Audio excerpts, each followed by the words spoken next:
आज हम पढ़ेंगे एडेप्टिव रेडिएशन के बारे में। ठीक है, ये क्लास 12th का इवोल्यूशन चैप्टर का एक टॉपिक है, एडेप्टिव रेडिएशन।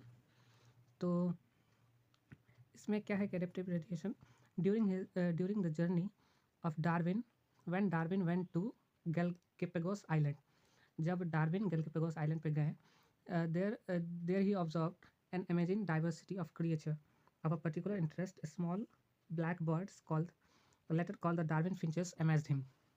तो हुआ क्या कि जब डार्विन गैलापागोस आइलैंड पे गए तो वहाँ पे वो अपने इंटरेस्ट से किसी भी पक्षी को चुने। वो पक्षी का नाम था एक छोटा सा ब्लैक बर्ड था, उसका नाम नहीं पता था किसी को, लेकिन उसको आगे जाके डार्विन फिंचेस कहा गया क्योंकि उनकी वजह से वो मशहूर हुआ था।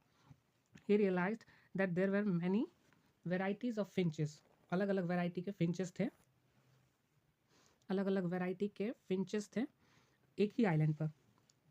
he conjectured evolves on island itself। उन्होंने ऐसा एज्यूम किया कि ये जो सारे पक्षी हैं अलग अलग तरह के दिखते हैं, पर एक ही स्पीसीज जो है वो इवॉल्व होकर अलग अलग स्पीसीज में कन्वर्ट हो गई थी उसी एक आइलैंड पे। From the original seed eating feature, जो ओरिजिनल वो फिंचेस थे वो सीड खाते थे, वो क्या हुआ कि उसमें अल्टरेशन हुआ, अल्टर किया और वो अलग अलग चीज़ खाने लगा वहाँ पे। जिस जिस तरीके का एनवायरनमेंट मिलता था उसमें ढल गया था वो लोग।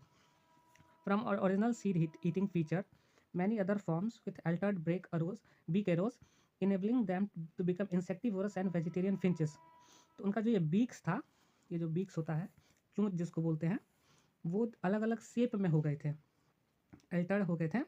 वो उनको इनेबल करता था, उसके फीचर उनको इनेबल करता था कि वो इंसेक्ट भी खा सकते हैं, वेजिटेबल्स भी खा सकते हैं। This process of evolution of different species in a geographical area starting from a point and literally radiating to other areas geography habitats is called adaptive radiation।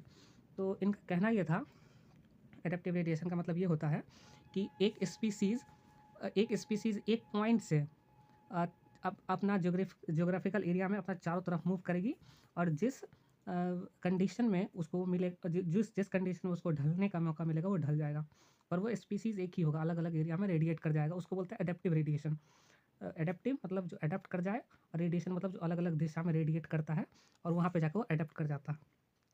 Darwin finches represent one of the best example of this phenomena. Darwin finches जो है वो एक ही island में मिला था अलग अलग तरीके का, इसीलिए वो उसको बेस्ट एग्जाम्पल इस फिनोमिना का माना जाता है। और दूसरा जो एग्जाम्पल है वो है Australian marsupials.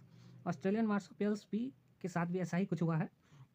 A number of marsupials, each different from other, evolved from the ancestral stock, but all within the Australian island and continent।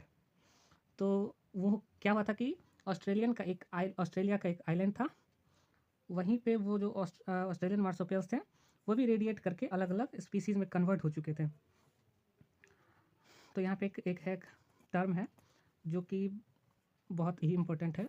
When more than one adaptive radiation appeared to have occurred in an isolated geographical area,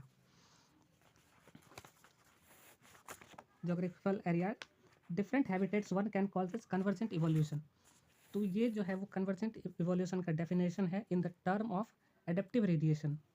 ये important हो सकता है, होता भी है। तो इसका मतलब क्या है कि